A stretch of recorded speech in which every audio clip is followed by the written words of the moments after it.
Hello student, তোমরা যারা ক্যালকাটা ইউনিভার্সিটির আন্ডারে থার্ড সেমিস্টারের ছাত্রছাত্রী আছো এবং তোমাদের রাষ্ট্রবিজ্ঞান সাবজেক্টে অনার্স আছে, তোমাদের জন্য আজকের ক্লাসটা খুবই গুরুত্বপূর্ণ। আজকের ক্লাসে তোমাদের ডিএসসিসি 3 পেপার থেকে একটি মোস্ট ইম্পর্টেন্ট বড় প্রশ্নের উত্তর নিয়ে আলোচনা করব। প্রশ্নটা হচ্ছে, রাষ্ট্রবিজ্ঞানে আচরণবাদী দৃষ্টিভঙ্গির গুরুত্ব ও সীমাবদ্ধতা আলোচনা করো, বা আচরণবাদী দৃষ্টিভঙ্গি সম্পর্কে আলোচনা করো, এইভাবেও প্রশ্নটা আসতে পারে। প্রশ্নটা 10 নম্বর এবং 20 নম্বরের জন্য মোস্ট ইম্পর্টেন্ট একটি প্রশ্ন।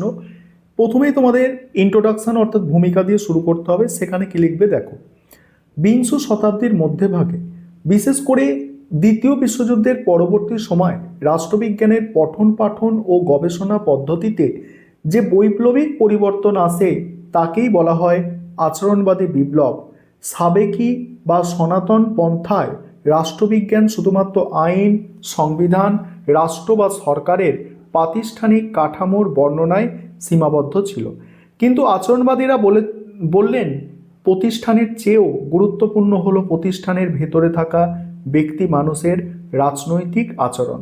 1950 ও 60-এর দশকে আমেরিকার শিকাগো স্কুল এবং ডেভিড স্টোন, রবার্ট ডাল প্রমুখ রাষ্ট্রবিজ্ঞানীর হাত ধরে এই মতবাদ জনপ্রিয়তা পায়। আচরণবাদীরা রাষ্ট্রবিজ্ঞানকে দর্শন ও ইতিহাসের প্রভাবমুক্ত করে পদার্থবিদ্যা বা জীববিদ্যার মতো একটি খাঁটি বিজ্ঞান হিসাবে প্রতিষ্ঠা করতে চেয়েছিলেন। ডেভিড স্টোন যথার্থই বলেছেন, আচরণবাদ হলো একটি বিশেষ বুদ্ধিভিত্তিক প্রবণতা বা ঝোঁক। তারপরে কি বলা হচ্ছে দেখো, আচরণবাদী দৃষ্টিভঙ্গির গুরুত্ব, এই পয়েন্টটা এবার তোমরা বুঝে নাও। রাষ্ট্রবিজ্ঞানের ক্রমবিকাশে আচরণবাদী দৃষ্টিভঙ্গির গুরুত্ব অপরিসীম এবং সুদূরপ্রসারী।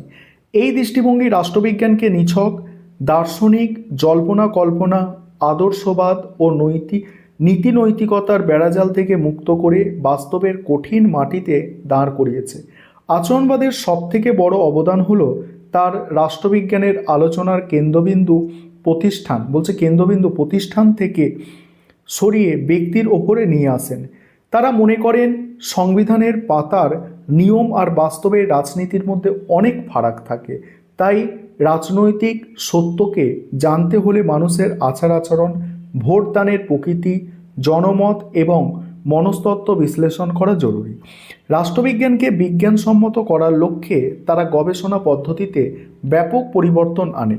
এক্ষেত্রে তারা রাশিবিজ্ঞান, পরিসংখ্যান, স্যাম্পেলিং, সাক্ষাৎকার এবং সার্ভের মতো অভিজ্ঞতালব্ধ পদ্ধতি ব্যবহার শুরু করেন, যা বিষয়টিকে অনেক বেশি তথ্য নির্ভর, বিশ্লেষণধর্মী, যুক্তিগ্রাহ্য করে তোলে। এছাড়া আচরণবাদের ফলেই রাষ্ট্রবিজ্ঞান তার নিজস্ব গণ্ডি পেরিয়ে সমাজবিজ্ঞান, মনোবিদ্যা, অর্থনীতি, নৃতত্ত্বের সঙ্গে যুক্ত হয়েছে, যাকে বলা হয় আন্তঃসমাজ বিজ্ঞানমূলক দৃষ্টিভঙ্গি। এই পদ্ধতির ফলে রাজনৈতিক ঘটনাগুলিকে ব্যাখ্যা করা, তার কার্যকারণ সম্পর্ক নির্ধারণ করা এবং ভবিষ্যতের রাজনৈতিক গতিপ্রকৃতি সম্পর্কে পূর্বাভাস দেয়া অনেক বেশি সহজ হয়েছে। সংক্ষেপে, রাষ্ট্রবিজ্ঞানকে আধুনিকতার পথে এগিয়ে দিতে আচরণবাদের ভূমিকা অনস্বীকার্য। এবার সমালোচনা। রাষ্ট্রবিজ্ঞানকে অতিমাত্রায় বিজ্ঞানসম্মত করার প্রবল উৎসাহে আচরণবাদীরা এমন কিছু ত্রুটি করেছিলেন যা সমালোচনার ঊর্ধ্বে নয়। আচরণবাদের বিরুদ্ধে প্রধান 4টি সমালোচনা নিচে সংক্ষেপে আলোচনা করা হলো। এবার সমালোচনাটা আলোচনা করব, তার আগে যে বিষয়টা তোমাদের বলার আছে, তোমাদের জন্য অনলাইন কোচিং ক্লাস চলছে। তোমরা যদি কেউ পেড ব্যাচে অ্যাডমিশন নিতে ইচ্ছুক থাকো বা আমাদের থেকে স্টাডি মেটেরিয়াল পারচেস করতে চাও, তাহলে স্ক্রিনে দেওয়া নম্বরে যোগাযোগ করতে পারো।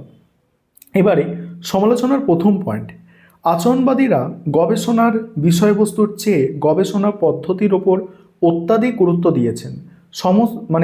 সমস্যাটি কতটা প্রাসঙ্গিক তার চেয়ে তারা বেশি ব্যস্ত ছিলেন রাশিবিজ্ঞান বা পরিসংখ্যান এর ব্যবহার নিয়ে।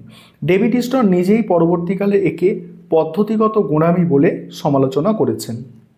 দ্বিতীয়ত হচ্ছে, আচরণবাদীরা রাষ্ট্রবিজ্ঞানকে বিজ্ঞান বলতে গিয়ে ন্যায়, নীতি ও আদর্শকে বর্জন করেছিলেন, কিন্তু রাজনীতি ও সমাজ জীবনে মূল্যবোধ অবিচ্ছেদ্য, অর্থাৎ ভ্যালুর একটা গুরুত্ব আছে।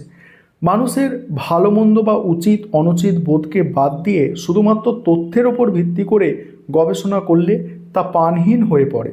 তৃতীয়ত, প্রাকৃতিক বিজ্ঞানের জড় পদার্থের ওজন বা গতি যেভাবে ল্যাবরেটরিতে নিখুঁতভাবে মাপা যায়, মানুষের রাজনৈতিক আচরণ সেভাবে মাপা অসম্ভব।